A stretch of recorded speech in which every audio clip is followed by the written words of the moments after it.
So what is Hometown Haunts? Hopefully, we're going to get answers to things that we've heard stories about. Every town has a story, a whisper, a secret. Claims of occurrences, possible legends, Cryptid, Things we see in the sky. even paranormal. and possibly cold cases. It all starts with a story. There's so many things that revolve in that realm of the unknown. Hometown Haunts is going to be a lot of fun. At the end of the day, every town goes bump in the night, and it's our turn to find out what that is.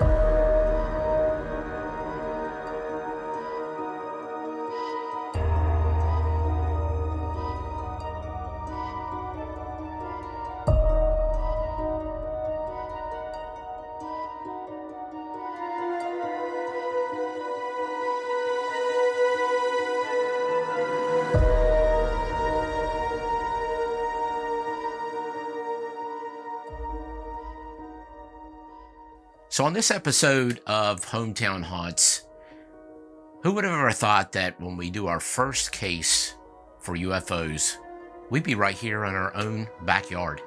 Area 51, Rachel, Nevada. Phoenix, Arizona. Wright-Patterson Air Force Base. Fishersville, Virginia. Can we add that to the list? I think we can. The freaky thing is that this landing of this UFO is not even 2 miles from our house. I mean, literally, just right down the street from us here, there was a case that took place back in 1964, December 21st of 1964, that today would have fascinated everybody. The stories that you'll hear of how big this thing was. This incident, this landing, could potentially be the biggest UFO story that you watching have never heard of. Unexplained aerial phenomenon, better known as UFOs. One of the biggest questions we've asked since the dawn of time is, are we alone? That's always something that's always puzzled me since I was a kid. Looking at maps of the universe, of the planets, the stars, solar systems. How can we be the only ones? Back in the day when I was growing up, you heard about Bigfoot, you heard about aliens, you heard about things like that. So it was always a fascination, Lost in Space, those type of shows that were on back in the day. Honestly, I used to think that there was nothing like that. There were no UFOs, there were no Bigfoot, there was just nothing but us. The one thing that we've always wanted to know, is somebody else out there? Is something out there? What is it? Who are they? Are they coming here to help us? Are they coming here to learn about us? Or are they coming here for something else? Have they been visiting us? Have they been studying us? I think the answer is yes. Watching news every day, you hear about these things, these UFOs, these UAPs as they talk about them now, unidentified aerial phenomena. I know from my perspective, the way I'm viewing this, I don't understand why it's been so secretive. I guess that's the biggest thing with me. For decades, UFO enthusiasts, UFO researchers have fought tooth and nail to prove that extraterrestrial beings, that UFOs, that UAPs exist. This is a real thing. And I think we're living in a time now where the truth is finally coming out. You've got a lot of fighter pilots back in the day that witnessed a lot of these things. And in 2020, actually, the Department of Defense declassified some footage that these pilots captured, and they made it available for you to see. Look at that thing, dude.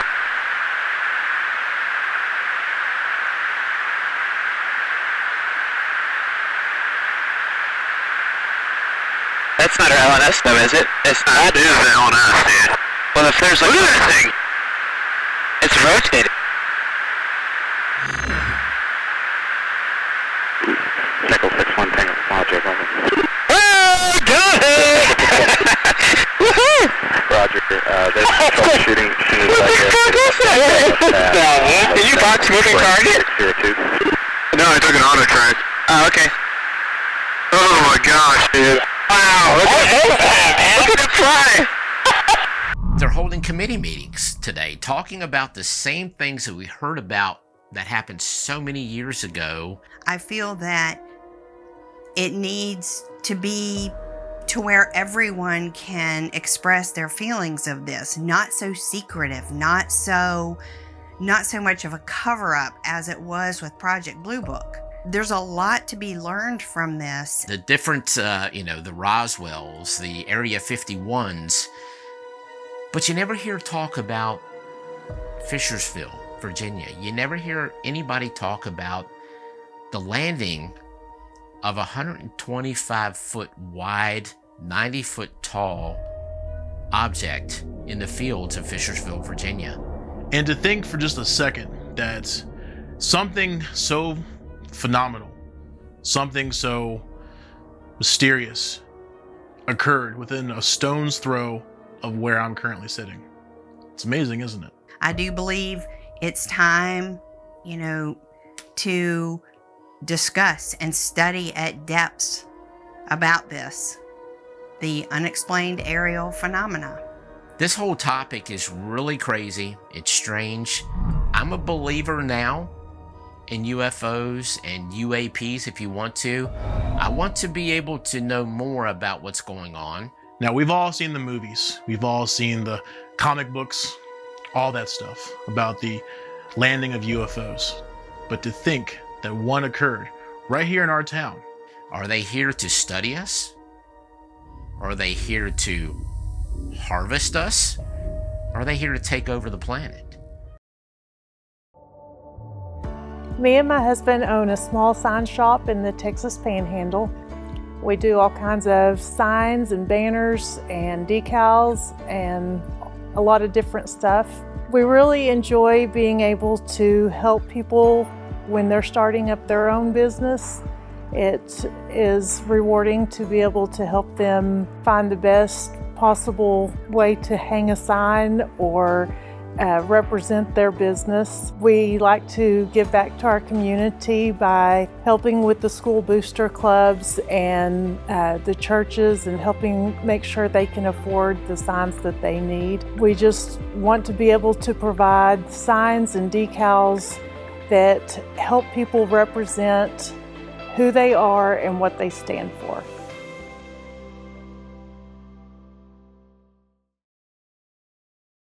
These are things and questions that are kind of unanswered. I can't imagine being here at the time that happened. The really cool thing is that it's just up the road from our house. It's mind-blowing to think that something so big, so wide, touched ground not too far from us. So this episode is actually even more special to us because it was right here on our home turf. So what this means to me, we're not alone. And this may be the actual proof we need. It just so happened that I was strolling through Facebook and I saw that one of our local news media reporters was doing a story on a UFO right here in Fishersville, Virginia, the Fishersville landing. This gentleman, he is a great friend of ours, and he knows this subject about the landing in Fishersville, Virginia. It's something you've never heard of before unless you've been in this area. And actually in our area, it's hush. You don't hear anything about it either. They don't want it brought up. So I reached out to this actual reporter, and he was more than gracious enough to come sit down with us. You will be seeing him here in just a few minutes. His name is Jacob Fife, and he is a paranormal investigator. We've known him for a very long time just from that part of it. So he did a lot of research on this particular subject for the local news station that he works for. He is our highlight for this particular episode, and we're going to find out just about this case, the landing, from Jake.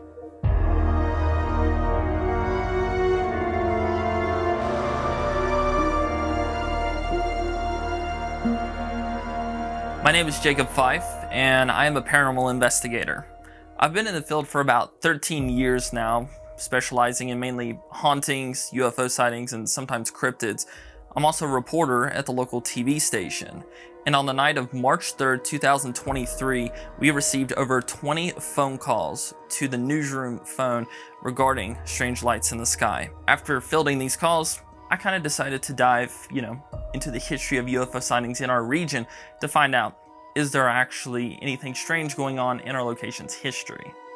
On the night of December 21st, 1964, a gunsmith named Horace Burns was driving Route 250 towards Waynesboro when he reported a strange object flying over his vehicle.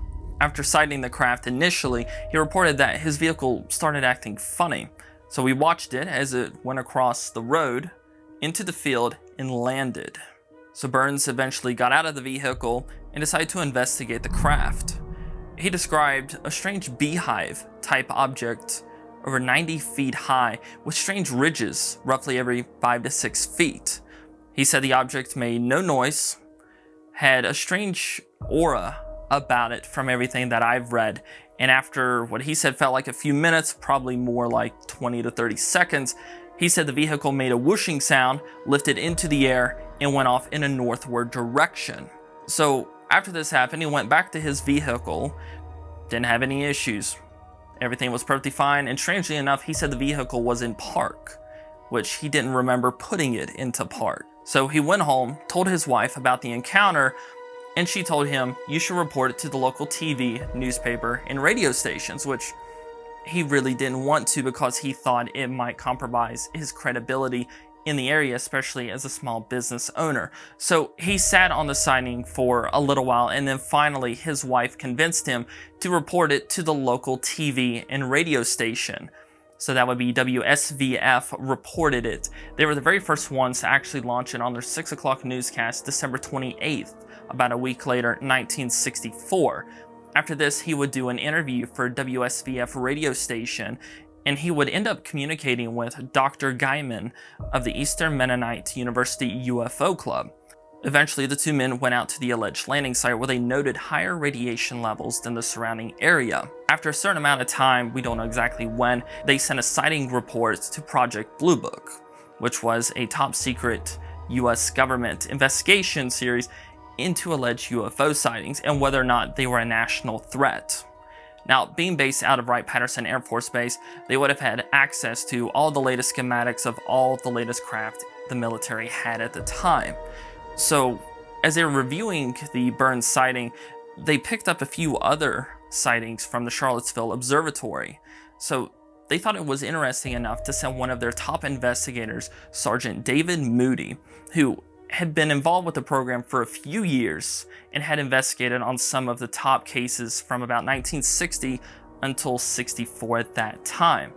So Moody took 3 investigators with him initially, and they flew into the local airport, which was Weir's Cave, and they ended up meeting with Burns and Guyman. They did a brief interrogation at the airport, and then they all got in 2 vehicles, went to the alleged landing site in Fishersville, and they decided to take their own radiation readings. So Moody had the reputation in Blue Book of being a skeptic. He was someone that as soon as someone reported a sighting, he said weather balloon, swamp gas. Basically, he dismissed the people as quickly as possible so he can move on to the next case. But with this one, he acted a little different.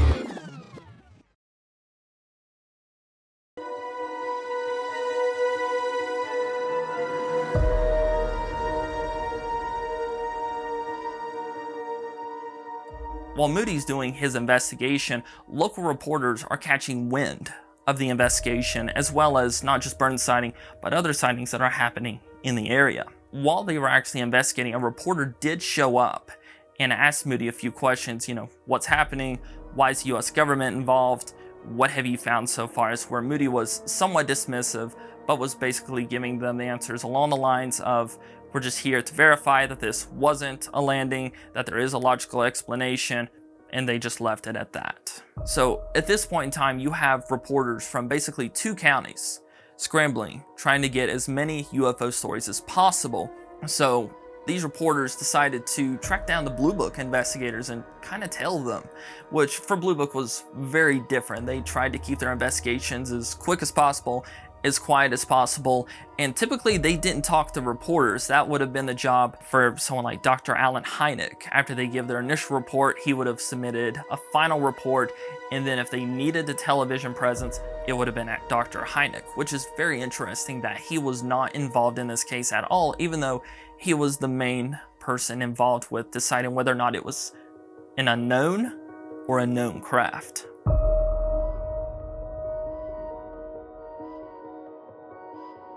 People are getting a little antsy because more and more sightings are pouring in. Blue Book documents between January 1965 and February 1965, there are over 20 sightings in Augusta County alone, which is absolutely insane. In the files, some of these sightings are redacted, which is a little different for Blue Book. Basically, there was a rash. Blue Book had no answers, reporters had no answers, and the local law enforcement had no answers. So people around Stanton, Fishersville, Waynesboro, Augusta County, basically in general, they started taking matters into their own hands because they felt like the local law enforcement could not protect them if something were to happen. You know, if aliens were to come from the sky, land not just in Fishersville, but anywhere, who would defend them? So they decided to form their own militias.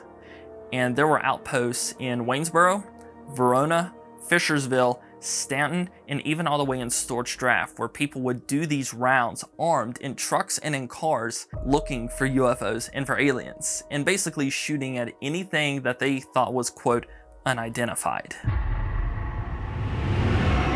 So while all of this panic is ensuing in Augusta County, Blue Book is still interviewing Burns, other people who claim to have sightings, and they actually call more agents in from Wright-Patterson Air Force Base. Blue Book was kind of out of its comfort zone because as they would leave their hotels, there were reporters. When they would go to eat, there were reporters. When they would do their investigations, interviews, there were reporters. And so they were kind of confused as to how people knew where they were, what questions to ask, and about sightings that they had just learned about. So Moody kind of got defensive with some of his middle January interviews, and towards the end of January, he actually stopped giving interviews altogether.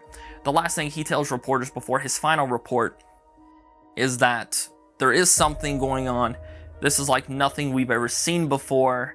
We're still investigating. Which, when that was published in local newspapers, did not ease people's fears at all. Because now you have the US Air Force, the US government saying, we don't know what this is, we don't know if it poses a threat, we don't know how to protect you.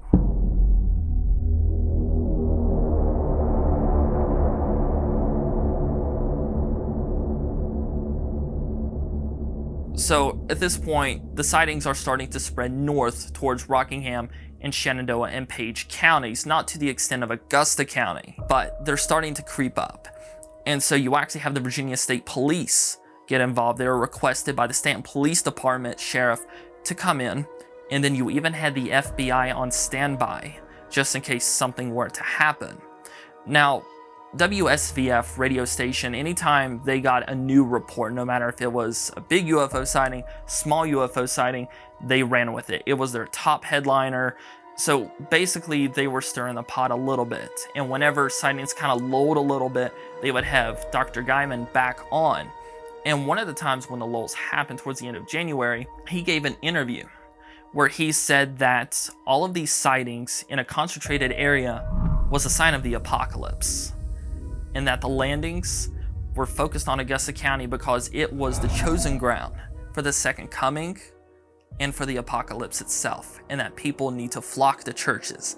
People need to arm themselves, get ready, say their goodbyes, because the apocalypse is happening now, and it's happening in Augusta County. So Blue Book would maintain a presence here all the way up until September 1965, even though in their final report, David Moody said he could not find evidence of an extraterrestrial craft landing in a field in Fishersville or an explanation for the other sightings. So he basically left it at something happened, we don't know what it is, we need to give Burns a psych evaluation, which typically for Blue Book, they would wait 2 to 3 months after their final investigation to do the analysis.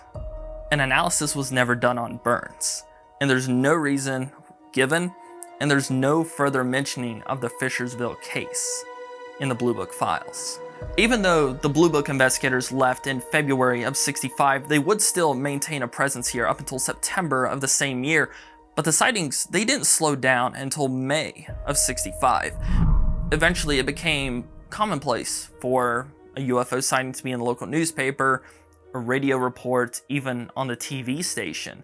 So it kind of seems like from everything I've read that people kind of got tired and bored of the UFO sightings. It became a part of normal everyday life, therefore people stopped talking about it, because when they would share a UFO sighting, the person would usually respond, "Oh, who hasn't seen them?" And it just kind of faded away from public view, faded away from memory, and faded away into history until the files were rediscovered.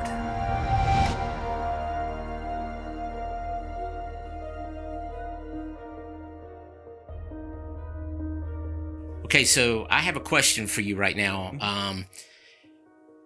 Your interest is very high, so I just want to know what are your true beliefs in UFOs, basically?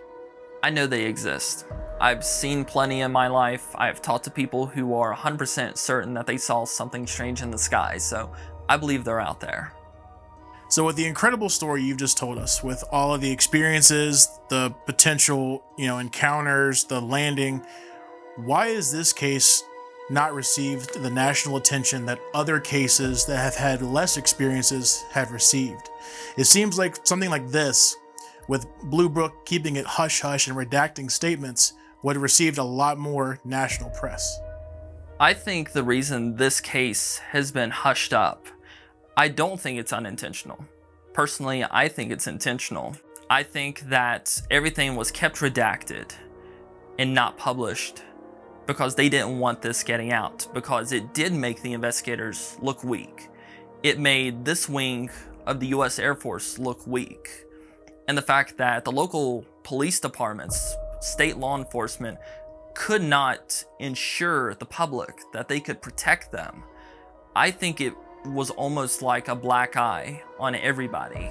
And so they best just keep it quiet and just never talk about it. And of course, the people who had these sightings, they were so used to it by the summer of '65 that, they just moved on with their lives. And then of course the stigma came back with the Condon Committee that if you believe in aliens, you're crazy, it's all for kids, it's goofy. So the people that did have these sightings, even the ones that weren't reported, they would have felt shame and, apprehension to share these stories. So, couple those two recipes and you have a forgotten case of not just local history, but potential American and military history. Since there are different races, in humans, and you see the documentaries where they show the different species per se of aliens, they look different, they act different. Do you believe, instead of saying aliens come from Mars, do you believe that these different species are coming from all different planets? I think there are many different types of alien entities, whatever you want to call them. Kind of like your question, there's so many different races of humans, types of humans, and with extraterrestrials, you do have to entertain the idea that they may not all come from the same planet. You may have some on one planet that visit that look like X. You may have some that come from a different planet looks like Y. So I think there are many different types of alien entities out there. As for how many exactly, that might be something we never know, but I'm a definite believer that there's more than one type of alien. All right, so we're about done with our interview. Next, I want to ask you, would you want to take us to the site where this occurrence took place? I would be more than happy to take you all to the site where the landing took place. Because that we're more than happy to want to go. Oh yeah, That's part of being an investigator. That's right. So what we'll do now is we'll get our gear all ready, and then the next time you will see us, we'll be out to site.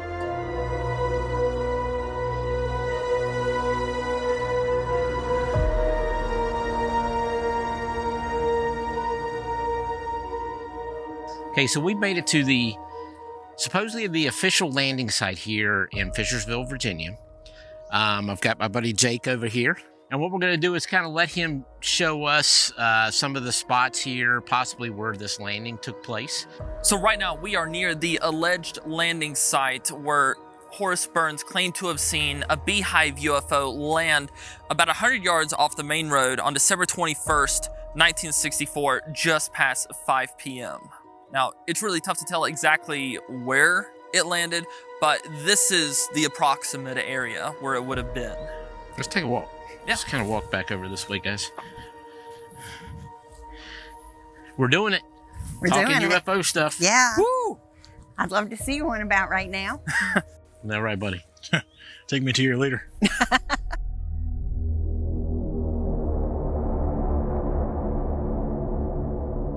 This, like I said, would have been the approximate area of not only the alleged landing of a beehive craft, according to Horace Burns, but also where the enhanced radiation levels were supposedly recorded. Yeah, down through here. And just to think, this is only like 2 minutes from the house. Yeah. It's really wild to actually, read about the sightings, read the newspaper accounts, just get an idea of what it was like during that time, and then actually go to the spot. That's what's so cool about being an investigator, is not only do you put yourself there mentally and historically through research, but you put yourself there physically. It's hard to really believe that it could have happened here, and for the size. Yeah. For it to be 125 foot wide, 90 feet high, ridges every 6 feet. Well, you figure. That's 9 stories tall. Yeah, that's big. I mean, to land here, just up on the other side of those buildings up past that way, that's just crazy. Yeah, and also the maneuverability that Burns claimed the object had. Coming from north towards south at a lightning speed, and then coming to an abrupt stop and landing gently in these fields behind us before taking off in a quick whoosh. I was thinking, you said about 9 stories tall. Mm-hmm. So we have to figure there's nothing here at the time. This is just a vacant field. You look at all these buildings out here, you think it's stacked, on top of each other. Stacked. That wouldn't even begin to reach the height of what this would have been, being 9 stories tall. Yeah. So this is a massive, massive structure. Larger than anything we have even today. So what happened to, what was the guy's name? Was it Horace Burns? What happened to his car? So as the craft flew over, according to Burns, his vehicle came to an abrupt stop, and he was able to guide it somehow to the side of the road away from oncoming traffic. Now, he said at this point he kind of went into an autopilot where he got out of the vehicle, inspected the craft, but interestingly enough, after he came back, he reported that his vehicle had been put into park on its own. He didn't remember putting into park, which there's that chance he could have and just not known, but somehow his vehicle got put into park. And once the vehicle was out of sight, it worked perfectly fine. They took it to local mechanics. Even Project Blue Book took it to a local mechanic, found nothing wrong with it. It's just very interesting to know that something like this happened in your own backyard. Yeah, and the fact that no one knows about it. Yeah. I mean, that's right, because, I had seen, because I know you had done a little piece on this before you even became a reporter. Yes. You had something out there about it, and it piqued my interest then. I was like, wow, we really had that. Yeah. And now, after you did your story, it was like, wow, this is very interesting to know what all took place almost 60 years ago, just in this little area right here. And of course, between here and, Waynesboro and Stanton, we've got 10 miles between the 3 towns, and we're in the middle of it here in Fishersville. Yeah. So, this was a hot spot, and for it to be mentioned, nationally, That's a big thing. It is. And, you know, fun fact, when I was working up the draft of this story, I actually titled it The Greatest UFO Story Never Told. That was the working title. Because when you look at classic UFO encounters, you know, like Kecksburg's, Roswell's, Point Pleasant, Flatwoods, they're very well documented. And, you know, you can even say it to a skeptic and they'll know what you're talking about. But when you say Fishersville, Landing, Beehive Craft, no one knows. Yeah. Even people around here, it became so common for people around here to see strange objects in the sky that it just became part of their everyday life that they forgot about it. Yeah. I think it's time for us to sit out in the evenings out on the deck, since we're 2 minutes from here. Yeah. And do our own little thing. What do you think? I think that's true. And see if, just because it happened almost 60 years ago, we know they're still in the atmosphere somewhere. Absolutely. You know, the part of the story that gives credence to other UFO cases is the car malfunctioning. You look at Betty and Barney Hill. Yeah. You look at other people who have had instrument issues. People that are was one of the Mothman cases, where a man had a UFO encounter, but his radio went crazy, his TV went off and on, his lights flickered.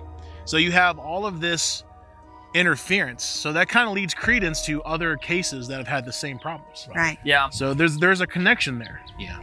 What was also interesting about the fact Blue Book got involved was, in order for Blue Book to take on a case, they had to determine before an investigation that there was at least some level of national threat.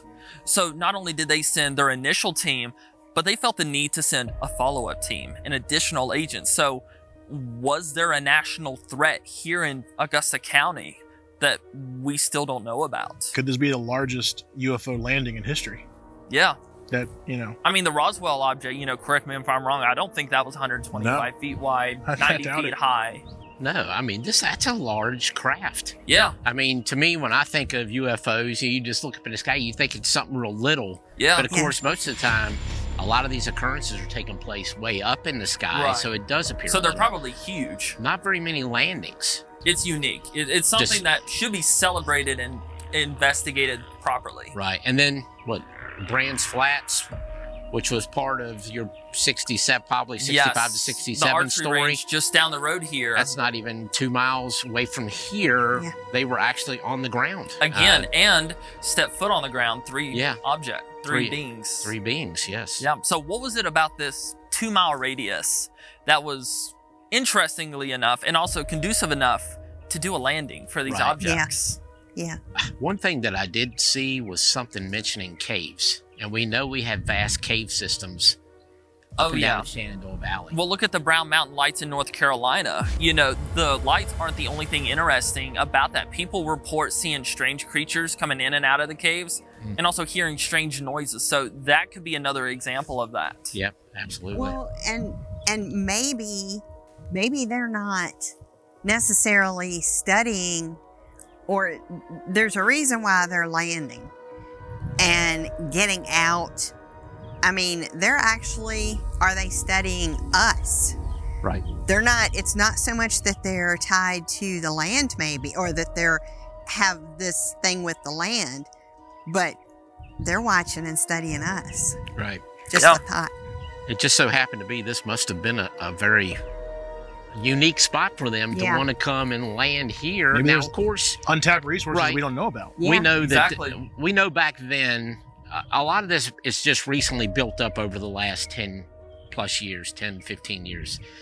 So back then, this was nothing but landscape, fields. Mhm. Yeah. fields, an area for a craft. I don't want to say ship, but a craft Yeah. to be able to land that was that big. Yeah. So, In fact, in the early Blue Book reports, they say there were 2 houses nearby that had farms in this area. None of them saw anything. And interestingly enough, they never did a follow-up report to see if they had any crop failures, animals have issues, just never. right. So do you feel like Project Blue Book really half-assed this one? Yes. Well, let me restart that. I don't think they did. I think they did a more secret investigation. Sergeant Moody was one of those people that always dismissed anything and everything people tried to tell him about the existence of extraterrestrial beings. with this case, it was the very first and only time I've seen in his case files where he actually says, I don't know what this is. And actually towards, I think it was May of 65, the director himself of Project Blue Book somehow got Burns's number, gave him a call, chewed him out in an attempt to rile him up to where he would trip over facts, but he said he never wavered. Same thing. And they just hung up on Burns, and that was the end of Blue Book's involvement. Jake, do you think one reason why they didn't talk about it then, and I don't want to say they were trying to hide it, but it was kind of because they were afraid to talk about it because they didn't understand it, where now when you talk about it, everybody wants to join in and ask questions. And so I guess my thing is, back then it was more fear of talking about it than now when everybody's open with it and okay with talking about it. So here's what's interesting about this case in Blue Book itself. Blue Book technically started with Project Grudge, 1947. That, with the U.S. Air Force, everyone was excited about UFOs. Everyone was on board with believing they existed. And then it caused a problem with the U.S. military. Then Project Sign came out after Grudge, where they dismissed everything. So when Blue Book was started in 52, the expectation is that it would be like Sign, dismissive, but having quote-unquote explanation. So for a case like this, especially with Quintana, who was very dismissive of anything and everything he didn't personally believe in, this would have been a shot to his ego and to everything Blue Book was funded for. And in 62, Blue Book was shut down 7 years later. So they were already fighting for credibility, for funding. So something like this where it turns into a regional thing on TV, on radio, every newspaper, journalists involved, the fact that they could not do what the government funded them to do, that would have been a severe black mark on not only Blue Book, but everyone involved. People who had extensive military rank and profession. Okay. The big thing about it now is that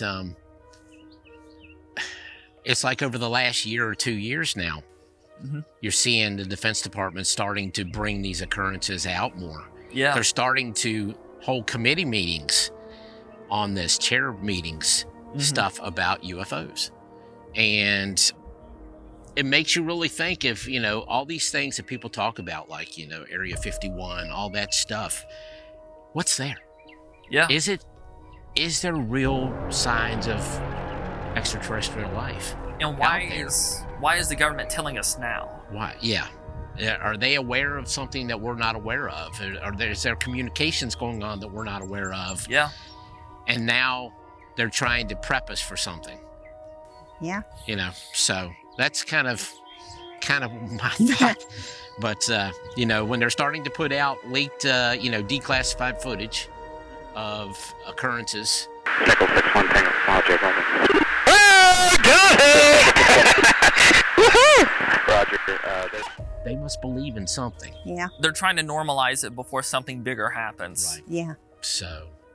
Which is a scary thought. It's a very scary thought, but it was also scary here in 1965 when people were seeing stuff and everyone shrugged their shoulders who they thought could protect them. Yeah. It's like back then, everybody's hopping in the pickup truck with shotguns. Now we're all have lawn chairs looking at the sky. Now we're ready. Yeah. We're ready for it. We got our cameras ready, our phones. Yeah. Everybody's got phones. That's why you're seeing so much footage. Yeah.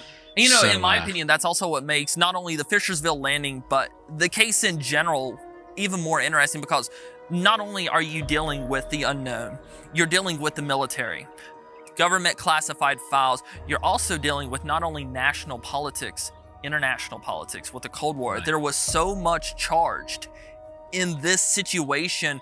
And in my opinion, the UFO sighting is a small part of what was truly going on. Right. Yeah. That's awesome. Awesome stuff. Wow. Well, I'll tell you what, I'm going to hand this off to Tonna real quick here. Okay. Let her, I'm going to come up here by Jake. So,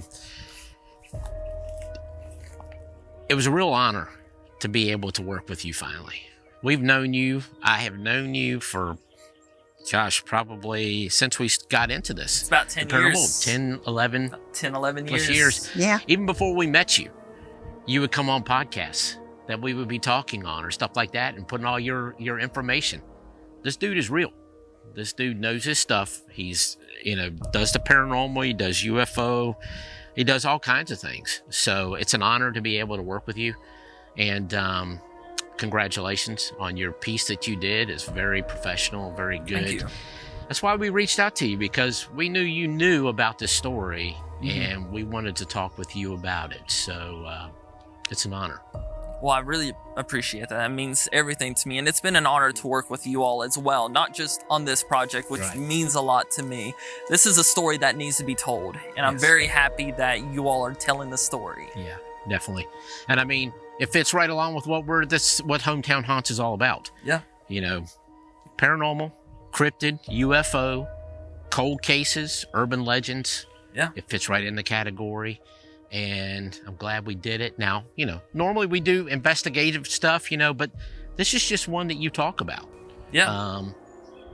To back over here, to think that something that was 125 foot wide, 90 foot tall, landed back here back in 1964. It's just awesome. With no explanation, With no explanation.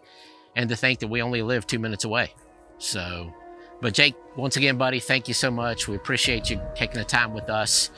And as we always say, you never know where Hometown Haunts is going to be. So we'll see you on the next one.